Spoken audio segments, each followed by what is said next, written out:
Meron akong puto dito, yung leftover namin kahapon. Bibigay ko sa aking mga alaga. Ito. Itong mga orange dito ay ketchup po yan. Nalagyan ng ketchup.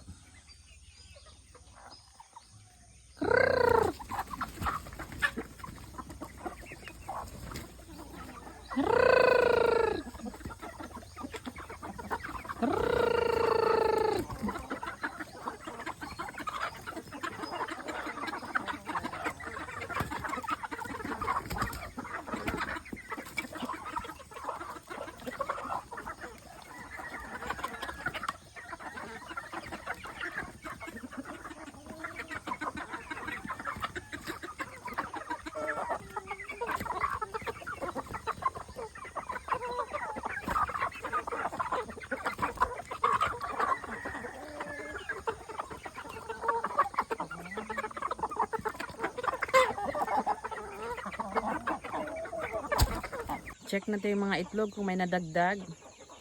Kasi kanina kinuha na namin yung 30 piraso isang tray. Isinalang na namin sa incubator. So ngayon ay check tayo kung may nadagdag. Ayan.